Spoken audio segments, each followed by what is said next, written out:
오늘 본문이 8장 1절에서 4절까지죠. 1절은 첫 그 이상이 나타난 지 1년 2개월 여섯째 해 여섯째 달에 자기가 자기 집에 앉아 있고 유다의 장로들이 자기 앞에 나와서 하나님의 뜻이 어디에 있는지 구하는 거죠. 그때 하나님의 이상이 다시 나타났다. 그게 2절이에요. 그것이 3절에서는 그게 우리 본문에는 머리를 잡아 그렇게 되어 있는데 제사장의 관을 잡아서 이렇게 천지 가운데로 끌어올리셨어요. 끌어올리셔서 예루살렘으로 가서 1500km 떨어진 예루살렘으로 가서 예루살렘의 모습을 보게 해줍니다. 그리고 4절은 내가 본 그 이상이 그발강가에 1장에서 봤던 그 이상과 똑같은 이상이었다. 이게 오늘 우리 본문이에요. 항상 이렇게 전체가 딱 잡혀 있으면 부분적인 것들은 훨씬 더 잘 들어옵니다. 에스겔서 1장은 하나님의 이상이 나타나는 걸 처음으로 기록하니까 자세히 기록했지만 내용은 하나님의 이상이 나타났다는 거죠. 그게 중요한 것은 이제 시간, 장소, 사건을 두 번씩 반복해서 기록하고 있어요. 그 시간이 그냥 시간이 아니고 굉장히 영적으로 의미 있는 그런 시간이었다 하는 걸 우리가 봤죠. 2장에서는 그 이상이 하나님이 에스겔을 내가 너를 패역한 족속에게 보낸다. 그 패역한 족속은 이스라엘에 있는 유다 땅에 있는 이 유다 족속들이죠. 3장에서는 가서 이 심판, 내가 너를 심판한다는 말을 이제 예언해라 그런 것이고, 그 당시에는 글자도 모르고 사람들이 말이라는 것도, 지금은 이제 말이 굉장히 발달했어요. 굉장히 안 좋은 건데 말이 발달했지만 그 당시엔 그렇지가 않았어요. 그래서 뭐를 이렇게 보여줘야 돼요. 보여줘요.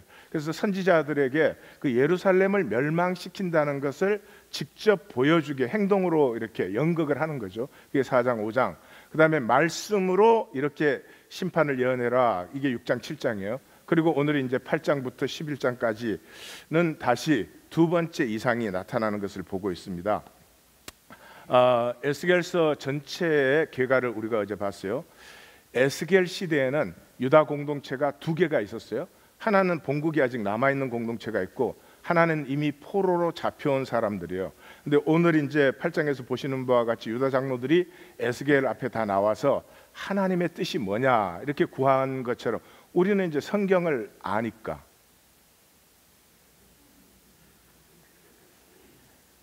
We know what's going on. 그렇지만 그 당시 그 사람들의 입장이 돼보세요. 아니 왜 하나님의 백성이, 아니 하나님이 만군의 여호와라며, 근데 우리가 왜 멸망을 당해가지고 여기 남의 땅에 쫓겨와 있는지, 그러면 이게 지금 언제까지 이렇게 있어야 되는 건지, 이거 끝장이 난 건지, 아니 여기서 그럼 뭐 우리가 뭐를 바라야 되는 건지, 여기서 뭐를 해야 되는 건지 굉장히 헷갈리는 시간이었죠. 그래서 이 유다 장로들이 전부 에스겔 앞에 나와서 우리 어떻게 해야 되냐, 이렇게 포로 공동체, 두 개의 공동체가 있었어요. 그러니까 에스겔서는 아주 간단하죠. 유다 본토에 있는 유다 공동체는 하나님이 멸망시킨다. 포로 공동체는 에스겔이란 이름처럼 강하게 하신다. 이 포로 기간을 통해서 새롭고 강하게 하신다. 그래서 포로 공동체에 하나님의 섭리가 있다. 이 하나님의 섭리의 본격적인 역사는 30년 전에 이미 시작되었다. 30년 전에 뭐가 시작됐어요? 요시아의 개혁이 시작이 되었어요. 요시아 왕은 어려운 왕인데, 뭐 제 생각에는 사실은 하나님은 다윗을 훨씬 좋아하시긴 좋아하셨지만은 가슴이 통하는 사람이기 때문이지만 신학적으로 얘기하면 요시아 왕은 최고의 왕입니다. 성경도 그렇게 평가하고 있죠. 이 요시아 왕은 하나님의 섭리를 뭔가 분명히 알았어요. 이 이스라엘이 더 이상 애굽을 유지하는 나라가 되어서는 안 된다. 그래서 애굽이 바벨론을 치러 올라가는데, 이 바벨론에 의해서 유다는 새롭게 되어야 된다는 것을 어떻게 알았는지 모르겠어요. 물론 이사야 선지자의 말씀이 그때 이미 있었고, 예레미야 선지자의 말씀도 있는 때였으니까 그걸 그래도 알아들을 시기도 아니고 알아들을 때도 아니었는데 하여튼 그걸 알았어요. 그래서 죽을 것을 뻔히 알고 결과에 상관없는, 주일날 들은 말씀이죠. 나가서 바로 느고를 맞다가 거기서 전사합니다.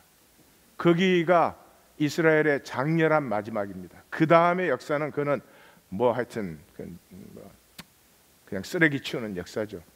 그래서 이 요시야의 개혁으로부터 30년째 되는 해, 1차 포로로 간 지 5년째 되는 해에 하나님의 이상이 에스겔에게 나타나서 이 포로 공동체를 통해서 나는 내 역사를 이룬다, 새 언약의 역사를 이룬다. 그러므로 너는 이 백성들을 예비하라. 그래서 포로 전체 기간에 절반 기간을 이 에스겔은 사역을 한 것이다. 그 주제는 뭐냐? 인간 종교는 끝나야 된다. 이 인간 종교가 끝나지 않으면 삶이 계속 무너지는 저주가 한없이 가는 거죠. 이게 요시야가 죽었을 때 무너졌으면 아주 깨끗한데, 요시야가 죽고도 거의 한 40년을 이 성전이 버티면서 온갖 지저분한 일을 다 했죠. 그 온갖 지저분한 일이 뭔지를 보는 것이 오늘 8장이에요. 그래서 오늘 8장의 시작도 와예히 그렇게 해서 이 샬셀렛, 이 강조, 샬셀렛, 에스겔에서 계속 나와요. 강조예요. 와예히, 그럼 무언가 일어났다. 그럼 다 이제 그걸 보는 거죠. 뭐가 일어났어요? 제 6년 6월 5일에 592년이죠. 593년 4월에 첫째 이상이 나타났으니까 부르심 받은 지 1년 2개월이 됐는데 이제 유다 장로들이 전부 나와 가지고 에스겔 앞에 이 하나님의 말씀을 받기를 원하는 거죠. 그래서 보시면 이제 본국에도 유다 장로들이 나옵니다. 그들은 이제 진행되면서 보면 알지만 관료들이었습니다. 지금 기독교의 장로, 집사, 목사 이 계급이죠, 계급. 안 그래? 이제 포로로 잡혀왔으니 그게 없지, 관료 체제가 없지. 그래서 유다 장로들은 이제 원래대로 부족의 장로들, 그 가족과 씨족을 대표하는 사람들로 거기 나와 있어요. 그러나 그보다 훨씬 더 중요한 것은 뭐를, 이 사람들이 말씀을 만나려고 나온 사람들. 하나님의 말씀이 무엇입니까? 우리가 여기서 무엇을 어떻게 해야 되는 것입니까? 여기에 위대한 역사가 시작되는 거죠. 성도님들도 말씀 만나고 싶은 열망이 가슴에 있으시기를 바래요. 없으면 불쌍한 것입니다. 참 불쌍한 거예요. 정신없이 살아요. 그 말이 딱 맞아요. 말씀이 없는 사람은 정신이 없어요. 사방으로 흩어져 있어. 오늘 본문에서 보듯이 사방으로 흩어져 있어. 무엇을 위해서 왜 살아야 되는지는 하나도 가꾸지 못해. 그러니까 살아갈수록 수치스러워. 자, 나는 내 집에, 우리는 그냥 집에 그랬는데 베베티, 그래서 내 집에 앉아 있었어요. 이 에스겔의 집이 텔아비브, 이 포로들이 텔아비브로 잡혔다 그랬죠. 홍수로 폐허가 된 땅에. 근데 왜 그런지 모르겠지만 에스겔은 텔아비브에 살지 않았던 것 같아요. 왜냐하면 3장에서 보면 내가 텔아비브로 갔다 그렇게 되어 있어요. 그 포로 공동체에 있는 사람들 텔아비브로 갔다 그랬으니까 자기는 텔아비브에 살지 않지요. 하여튼 그 텔아비브가 아닌 베베티, 내 집에 앉아 있는데 장로들이 나와가지고 이 모습, 에스겔은 앉아 있고 장로들이 말씀을 구하러 나왔을 때 하나님의 이상이 내리는, 하나님의 말씀이 임하는 것은 에스겔에 반복되는 얘기예요. 그러니까 우리가 말씀을 찾아서 나온다고 하는 것이 얼마나 중요한가 하는 걸 볼 수 있어요. 2절에서는 에르에 힌네 테무티 켐베르에 에이시, 그런 말이 나와요. 그게 뭐냐 그러면 보았다. 우리 한글 번역으로 이렇게 하면 서술체가 되어버려요. 보았다. 뭐를? 어떤 모양이 보였어요. 어떤 모양이? 불 같은 게. 그러니까 이 히브리 언어는 계시에 적합한 언어로 되어 있어요. 이렇게 한마디 딱 던지면 그 다음이 팍팍 열리도록 그렇게 되어 있는 말씀이에요. 그러는데 헐이, 그 헐이 그렇게 나와요. 그 헐이 그렇게 나오는 순간에 우리는 자연적으로 이 신체를 상상하게 되죠. 신체를. 헐이니까. 헐이 위로는 아래로는 불이 있었고 위에는 단새 같이 빛나는 어떤 형상이 있다. 근데 여기에 계속되는 게 마르에는 같아 이거죠. 왜냐 그러면 본질 세계니까 현상 세계와 1대1의 매치가 안 되죠. 그러니까 항상 묵시록의 특징은 뭐 같아, 뭐 같은 것을 보았다, 이런 것이죠. 3절에서는 우리 번역에는 머리털 한 모습을 잡았다 이렇게 되어 있는데 이 단어가 체체프 그런 단어예요. 이게 제사장의 관이에요. 치체프가. 그래서 우리 개혁은 왜 그렇게 했는지 모르겠는지 제사장의 관을 잡아가지고 주의 영이 이 에스겔을 끌어올렸어요. 천지 사이에 끌어올리고 하나님의 환상 가운데로 이끌었어요.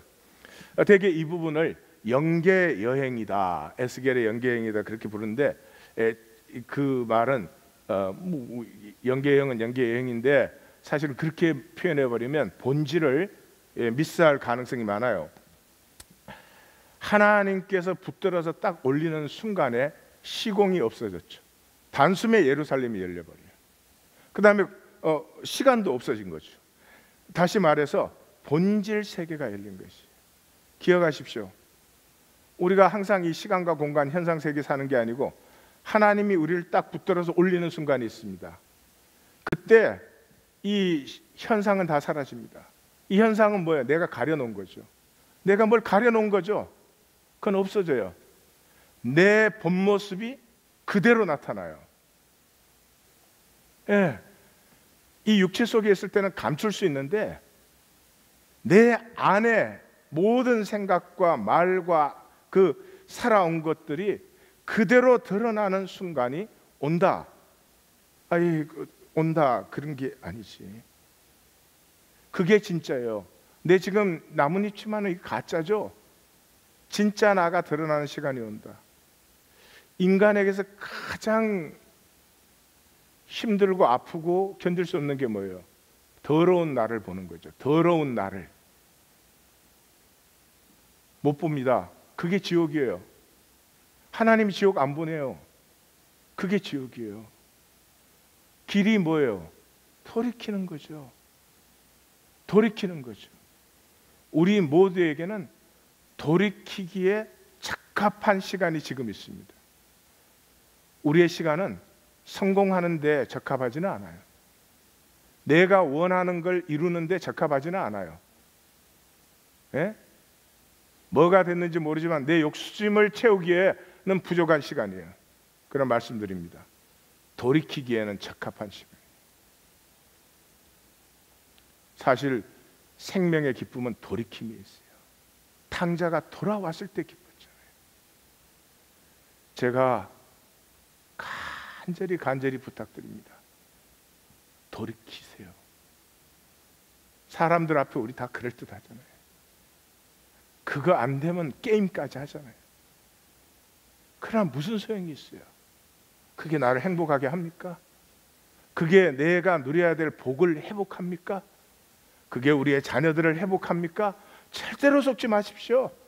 에고는 가리면 된다고 합니다. 그게 우리의 모든 에너지를 쏟아붓게 하지만 절대로 아닙니다. 절대로 아닙니다.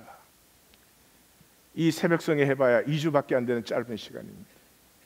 돌이킴이 시작돼야 됩니다. 돌이켜보시면 알지만 끝도 한도 없습니다. 그게 우리의 죄입니다. 그래서 돌이킴이 시작되고 돌이킴의 속도가 붙어야지, 이 가짜로 살고 가짜로 사는 속도가 점점 붙어서 가면 돌이킴이 자꾸 더 힘들어지죠. 그렇게 하나님이 끌어올려서 끌어올리는 순간 본질 세계가 확 열리니까 예루살렘이 그 시간 공간 없이 그냥 확 열리죠. 그 우리 개역 번역은 조금 표현이 그런데 성전 안뜰로 들어가는 문에 이르렀는데 북쪽에 있는 안뜰로 들어가는 문이다 그런 거죠. 그래서 거기서 아셔르 샴 북쪽 문, 거기에는 우리는 그 샴을 항상 그 어떻게 번역할 수가 없으니까 강조하는 북쪽 문, 거기에 모샵은 그 자리, 그러니까 지금 북쪽문으로 안뜰로 들어가는 북쪽문을 굉장히 강조하고 있죠. 위치를, 그죠? 그 다음에 나오는 말이 가슴이 그냥 심장마비가 탁 걸리는 거예요. 샤멜, 우상이 서 있어요. 북쪽은 하나님 쪽이다 그랬죠. 그래서 이상이 북쪽에서부터 왔죠. 그래서 에스겔서에 우리는 계속 북쪽문을 보게 되는데 하나님의 임재가 있어야 될 그 자리에 하나님의 임재가 있죠. 사실은 그 자리에 무엇이 있었어요? 우상이 있었어요. 성도님들의 영혼으로 들어가는 문에는 뭐가 서 있습니까? 말씀이 서 있습니까? 아니면 딴 게 서 있습니까? 우상이 서 있어요. 그래가지고 키느아, 하크느아, 한마크네 이런 단어인데, 키느아는 질투라는 말이고요, 한마크는 분사예요. 그래서 계속 하나님의 질투하는 그 우상에 대해서는 하나님이 10계명 할 때 2계명에서 우상에 대해서 말씀하실 때 나는 질투하는 하나님이다 이렇게 하죠. 예? 나는 너희가 우상을, 다른 가치를 숭배하는 것을 그 약하니 어떻게 하냐 그런 게 아니라 거기에 대해서 질투하고 노하는 하나님이다 하는 그런 걸 했죠. 이 하나님의 질투와 노를 계속 불러일으키는, 이게 삶이 되겠습니까? 계속 하나님의 노와 질투가 계속 불러일으키면 하나님 계속 고치려고 그럴 거 아니에요. 네, 안 되죠. 4절에 이스라엘의 하나님의 영광이 거기에 있는데, 이게 이제 참 가슴 아픈 일이죠. 하나님이 안 계신 데가 어디 있어요? 하나님의 임재가 그곳에 있는데 우리는 우상 세워놓고 다른 것을 보고 있는 거죠. 임재가 있는데도 우리의 가증한 행위가 함께하는 거죠. 근데 그 이상은 덜해서 1장 그발강가의 모습과 같았다. 그래서 6절에 하나님께서 나로 내 성소를 멀리 떠나게 하느니라. 뭐 하나님의 임재가 없을 수는 없죠. 성소라는 건 하나의 임재가 있는 것이. 그런데 우리의 그 우상 숭배가 거짓된 가치를 원하고 살고 붙들고 있는 것 자체가 우리에게서 하나님의 심판이 사라지게 하는 것이죠. 한번 점검 또 해보시면 좋겠죠. 내 가슴에는 하나님의 임재가 있는가? 난 정말 하나님의 다스림이 내게 있는가? 다스림이, 우리는 육체를 가지고 있어서 다스림을 받는 경지에 들어가기는 힘들고요, 하나님의 다스림이 쓰러질 때 신호는 들어와야 돼요. 순간적으로 예수 이름으로 내 에고를 다스립니다. 신호는 들어와야 돼요. 하루 종일 임재 없이 살고도 뭐 끄떡없어. 참 그 안타까운 일이죠. 자, 여기서부터는 이제 우상을 첫 번에 보여주셨죠. 그 다음부터는 이제 3번 반복돼요. 3번. 또 항상 그 참 하나님이 에스겔을 데리고 가증한 일을 보게 해요. 보았느냐 물어요. 그리고 심판이 뭐라는 걸 선포해요. 그리고 더 큰 가증한 일을 보라. 이게 3번 반복되는 게 오늘의 본문이에요. 6절, 3절, 15절. 그래서 게돌로트,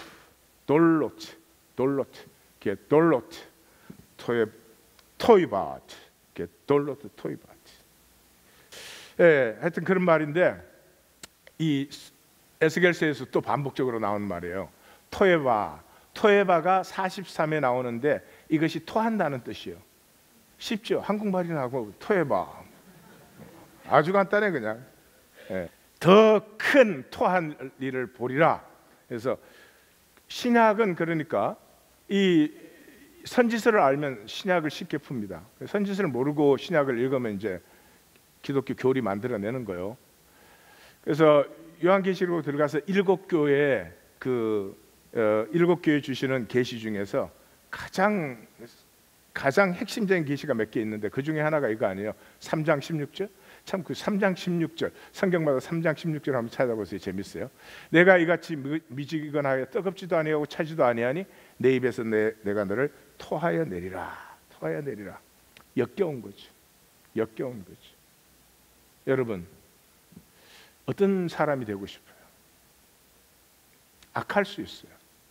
사람이 살다 보면 악할 수 있어요. 우리 모두는 악할 때가 있어요. 예, 참 뭐 여러 가지가 있어요. 그냥 역겨워서는 안 돼요.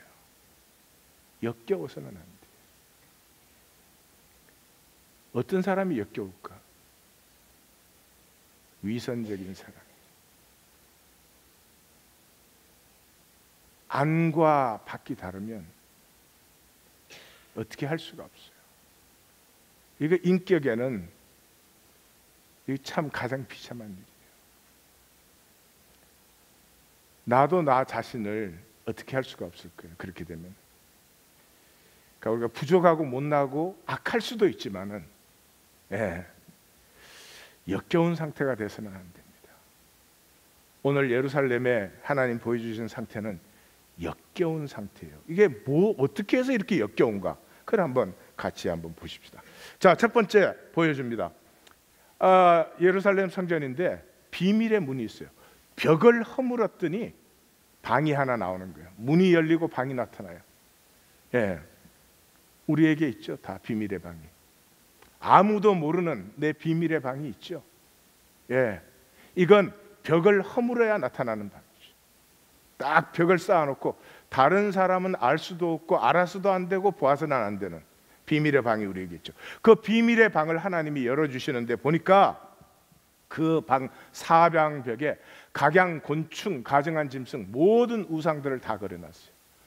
거기에서 70인 장로와 사반의 아들 야샤나, 이 야샤나가 누구냐 그러면 예레미야 28장에 나오는 하나나라는 거짓 선지자의 아버지예요. 이 하나나가 누구냐 그러면 이 거짓 말로 하나님 말씀을 전하는 거예요. 발른 포로로 갔는데 하나나가 그러는 거예요. 내년에 돌아오게 한다. 하나님이 바벨론의 멍에를 꺾고 내년에 돌아오게 한다. 그러니까 유대는 올해 갔죠. 내년에 오면 2년이죠. 포로 기간이. 하나나가 그렇게 선포하면 이 예레미야가 옆에서 이거 뭐 자꾸 말하면 자꾸 두드려 패니까 어떻게 못하니까 그냥 예레미야는 옆에서 곱하기 35 그러는 거예요. 그러는데 이놈의 하나냐가 이렇게 계속 거짓말을 하니까 이 예레미야가 답답해가지고 멍에를 하나 쥐고 나왔어요. 하나님이 우리로 이 바벨론의 멍에를 치게 하신다 그러니까 하나냐가 그 멍에를 뺏어갖고 빡 꺾어버렸어. 빡 꺾어버려갖고 그 해 죽었어. 이게 아주 이 하나님의 섭리와 말씀을 전혀 모르면서 하나님의 말씀을 전하고 있는 이 시대에도 많을 것 같아요. 그 야샤나가 70인 장로를 이끌고 거기에서 향로를 들고 분향하고 있는 거죠. 분향하면서 이렇게 말을 해요. 여호와께서 우리를 보지 아니하시며 여호와께서 우리 땅을, 하나님의 임재가 지금 거기에 있는데, 지금 하나님의 임재가 하나님이 심지어 에스겔을 데리고 와서 거기에 있는데 하나님이 우리를 보지 아니하시며 여호와께서 이 땅을 버리셨다. 여러분 주일 예배 때 기억하십니까? 타루가 뭐라 그러죠? 이 세상에 있는 모든 이 거짓되고 악하고 한 누군가는 돈이 없어야 돼. 그래야 돈 있는 사람이 있으니까. 누군가는 못나야 돼. 그래야 내가 잘 사니까. 누군가는 죽어야 돼. 다 죽잖아. 그래야 나는 안 죽고 살지. 이게 뭘로 정당화된다고요? 정확하지 않은 언어로. 말장난하는 거예요. 말장난. 여러분, 인간의 말은 전부 말장난이에요. 자기 말을 믿지 마세요. 인간 참 이상해. 거짓말을 하면서도 자기 말을 믿어요. 거짓말을 하고 자기가 거짓말했으니 자기가 아는데 그 거짓말이 믿어진다니까. 경험을 안 해봐서 모르는구나. 나처럼 많이 하면 다 알아. 그게 인간이에요. 어쩔 수 없어. 그러므로 절대로 자기 말을 믿지 마세요. 다급하니까 말은 해. 그렇지만 그 순간에 회개가 나와야 돼요. 그게 하나님의 임재가 있는 거예요. 에고가 장난을 칠 때 이 에고, 예수 이름으로 물러가라. 이게 돼야지. 아니 하루 종일 일생을 그냥 자기 말을 하고 다니는데도 걸리는 것도 없고 막 자기 말이 진실되지 않으면 그 사람의 가치가 얼마나 떨어져요. 자기 스스로 알잖아요. 그러니까 말을 조심하세요. 내 말은 할 수 없이 하지만 내 말이 하나님의 말씀에 붙들림 받기를 구하세요. 자, 저 여기 기가 막힌 건 이거예요. 이게 조금 이따 나오니까 그 말씀. 두 번째, 그걸 지나서 이제 두 번째로 남자들을 보여주더니 여자들을 보여줘. 여자들을 보여주는데 여자들은 이제 뜰로 들어가는 북문에서 전으로 들어가는 북문이니까 하나 더 안으로 간 거죠. 그 전으로 들어가는 북문에 갔더니 여자들이 있죠. 그 여자들이 곳까지 들어가니까 여자들이 담무스를 위해서 애곡하고 있다. 담무스는 두무지라고 하는 메소포타미아 신인데 이 계절주기예요. 계절주기. 그래서 이 두무지로 말미암아 그 메말라 버렸던 땅에 비가 다시 오게 되는 거예요. 그러니까 여자들은 살림을 하니까 좀 그런 면이 확실히 있는 것 같아요. 오로지 하여튼 좀 돈이 있어야 되고 뭐 애들 걱정 없이 공부도 시켜야 되고 등등등등 그 현상적인 수밖에 없는 것 같아요. 그래서 여자들은 오로지 상황의 전환. 우리 남편 월급 오르게 하옵소서. 성경을 보세요. 참 우리의 삶이야. 우리의 삶이죠. 그래서 남자들은 그 곤충을 왜 그래? 여러분 곤충이 굉장히 힘이 있습니다. 힘이 있어요. 지금 똑같은 식이에요. 여러분 미키마우스 이미지 하나 만들어 갖고 거기에서 나온 돈이 얼마일 것 같아요? 아마 빌 게이츠 전 재산의 한 100배는 더 나왔을 거예요. 그 옛날에는 곤충에 물리면 왜 그런지 모르는지 그냥 그러다가 살이 썩고 막 죽어. 그러니까 곤충도 굉장히 힘이에요. 지금도 뭐 운동팀, 학교, 나라들 전부 짐승 이미지 갖고 있죠. 왜? 우리에게는 없는 힘이 있으니까. 남자는 힘이란 힘은 몽졸이 다 섬겨. 여자는 그냥 오로지 상황 전환. 우리 남편 바뀌게 하옵소서. 그냥 그러고 기도를 하고 있네. 그러고 보니 에스겔스가 왜 하나님 교회 얘기를 하고 있을까? 그 다음에 세 번째 환상이 열리는데 그게 드디어 안뜰이 열리는데, 안뜰이면 이제 성전 현관이 앞에 있는 거예요. 들어가야 돼. 그 제단을 지나면 성전 현관문이잖아요.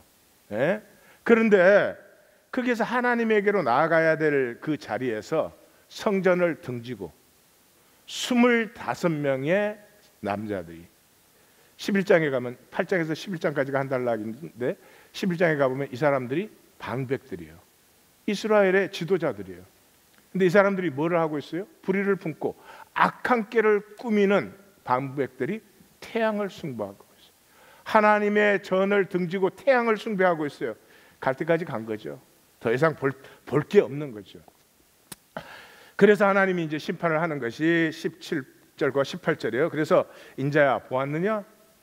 그들이 이 땅을 폭행으로 채우고 나뭇가지를 그 코에 두었는, 이 나뭇가지를 그 코에 두었다는 건 아세라를 섬기는 거예요.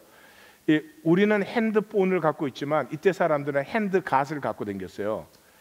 아세라는 나무로 만든 목상이에요. 그게 큰 거죠. 근데 이제 그거는 어떻게 할 수가 없으니까 작은 나무로 만든 것들을 갖고 다니면서, 그게 이제 나무가 좋은 나무일수록 그게 비싸. 옆에 물어봐요. 네 핸드폰 비싼 거냐? 그걸 갖고 우리는 맨날 이러고 있지만 그걸 갖고 그 사람들은 맨날 이렇게 냄새를 맡았어요.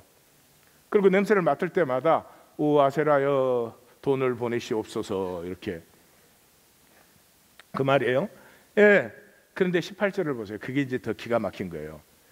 그러므로 나도 분노를 갚아 불쌍히 여기지 아니하며 긍휼을 베풀. 우리의 구원과 우리의 모든 생명은 하나님의 긍휼에 있습니다. 긍휼이 끊어지는 순간이 우리 모든 게 끝나는 순간이에요. 근데 뭐라고요? 내 귀에 부르짖을지라도 듣지 아니하리라. 이들이 지금 여호와를 부르짖지 않고 있어요? 부르짖고 있어요. 이 남자들이, 이 여자들이, 이 방백들이 여호와의 이름을 계속 부르고 있어요. 그러면서 내 기도는 안 들어, 내 기도는 안 들어 이래요.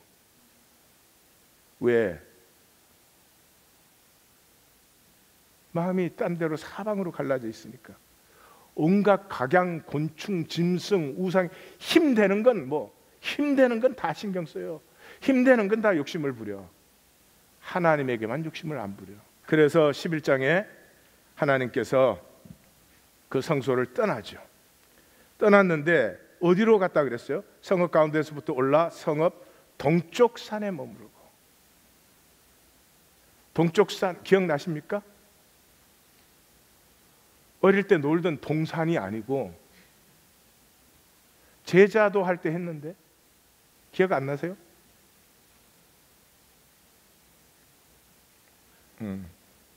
감사합니다. 늘 권세 있는 새 교훈으로 들어주셔서. 여러분, 예수님이 십자가에 못 박히기 전에 어떻게 돼 있어요? 예수께서 감람산에서 성전을 마주 대하여 앉으사.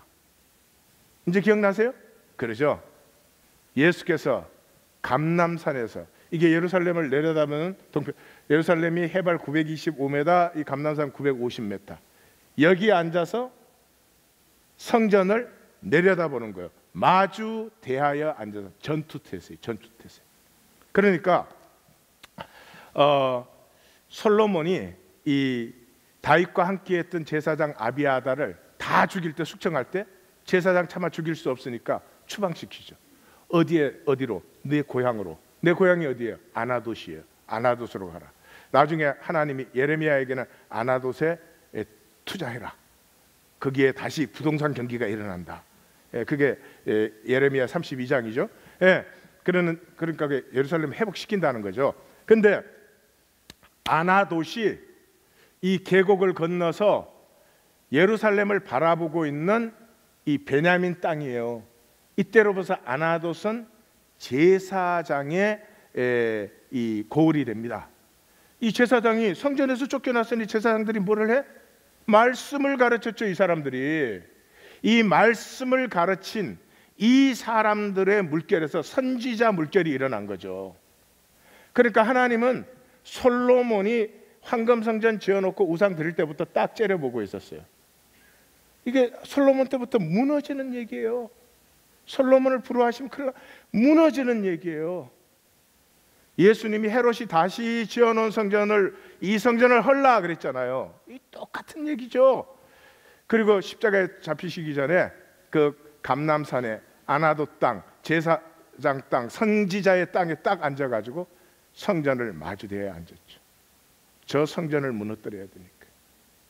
우리의 성전은 뭐예요? 나의 인간 종교는 무엇입니까? 잘 보셔야 됩니다. 내가 하나님의 인도를 받아서 신앙생활을 하고 있는지, 내가 정한 대로 신앙생활을 하고 있는지. 내가 정한 대로 말릴 수가 없어요. 내가 정한 거에 건드리면 화를 내. 심지어 그 신앙이야. 내게는 그게 신앙이야. 내가 정한 대로 하니까. 여기에 대해서 이제 11장 마지막은 새 언약을 선포하죠. 보시면 알겠지만 정확하게 이방인 가운데 흩었으나 그 흩어진 자리 내가 성소가 된다.